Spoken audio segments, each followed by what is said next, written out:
Hey yo yo yo! Salut les turfeuses, salut les turfeurs, bienvenue pour un nouveau pronostic de Benoît Requin. Ok, place au pronostic du quintet du samedi 29 mars, direction Saint-Cloud pour le prix du Languedoc. Plat 2000 mètres, 16 partants, réunion 1, course 3, indice de confiance 1 sur 5.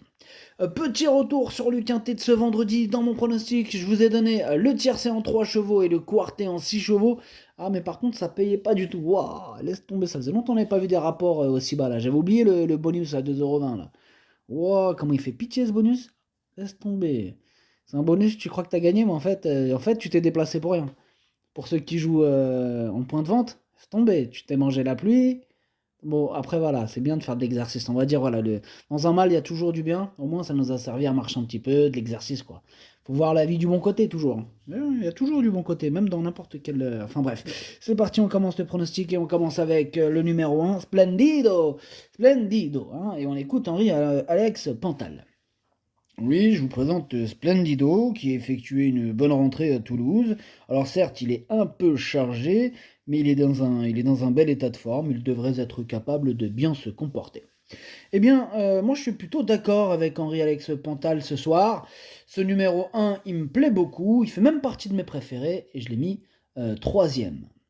Désolé, ce quintet, ce pronostic, je l'envoie un petit peu tard. Voilà, la journée, elle était interminable. Il y a des jours comme ça. Mais qu'est-ce que vous voulez? Donc, j'ai pas eu le choix. C'est pour ça que je l'envoie aussi tard.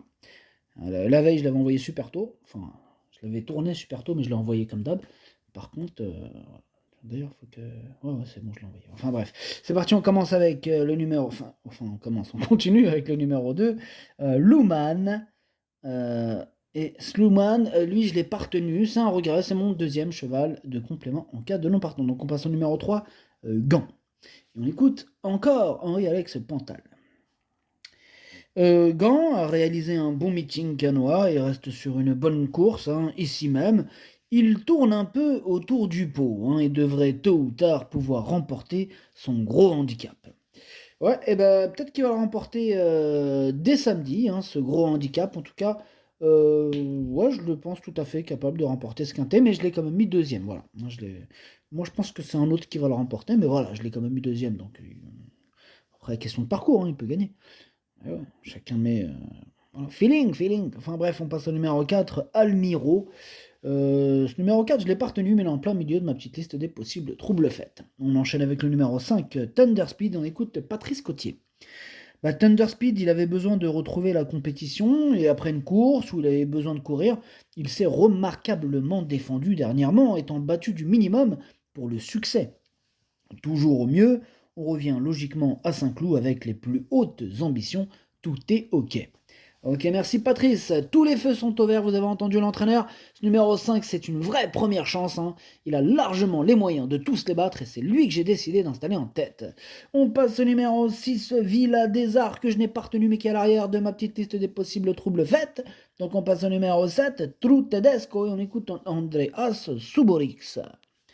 True Tedesco est toujours dans un bel état physique, mais s'élancer avec le 15 dans les stalles n'est pas un avantage. Cela serait bien que le terrain se situe entre bon et souple. Maintenant, dernièrement, la piste elle était un peu trop pénible pour lui, mais il s'est courageusement défendu tout de même, hein. Si la course peut être régulière, il a sa place dans les 5 premiers. Ouais, ouais, ouais, Andreas, mais ça reste du plat, hein, donc si tu t'attends à une course régulière en plat, ah bah bon courage. En tout cas, ce numéro 7, je l'ai mis assez haut, il fait partie de mes préférés. Je pense qu'il peut faire mal, je l'ai mis quatrième.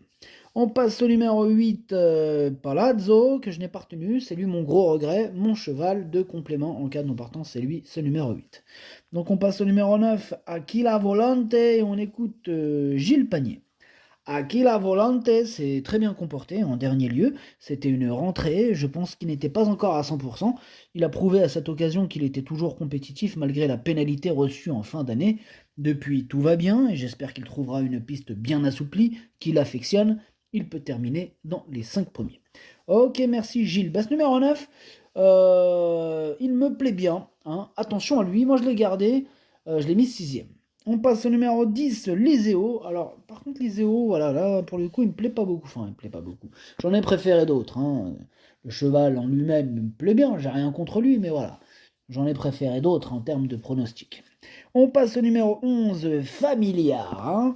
On écoute David Windriff. Familiar ne cesse de nous faire plaisir. Maintenant, il sera monté patiemment, comme lors de ses dernières sorties, ce qui laisse entendre, comme tout attentiste, qu'il faudra bénéficier d'un bon déroulement de course et d'une phase finale fluide.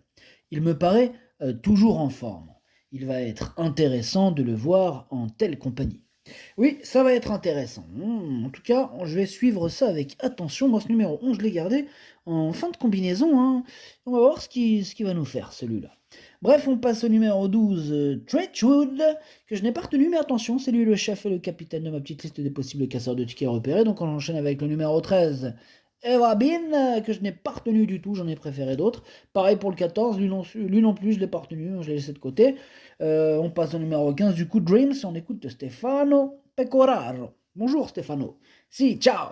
Écoute, Dreams, il reste sur une bonne tentative sur ce parcours, mais dans une lot moins relevée. Cela aurait été plus facile pour lui en seconde épreuve.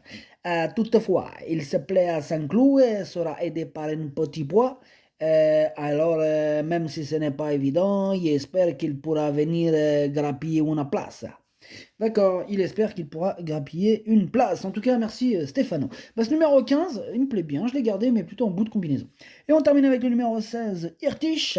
ADR Irtish ou la Marie Irtish, on ne sait pas trop. En tout cas, ce numéro 16, moi, il me plaît beaucoup et je l'ai mis 5ème. On n'aura pas les commentaires de l'entraîneur, c'est pour ça que je l'ai sauté un peu, pardon. L'entraîneur, c'est Igor Andaltsev qui est parti pêcher avec Captain Jan Barbro. Bref, le pronostic, ça donne 5, 3, As, 7, 16, 9, 15, 11. Merci d'avoir suivi cette vidéo. N'hésitez pas à mettre un pouce bleu si la vidéo vous a plu. Pour accéder à tous mes tickets pour la course du Quintet, rendez-vous directement en description de la vidéo. À jouer avec modération. Bonne chance. Chopez-le moi. Ciao.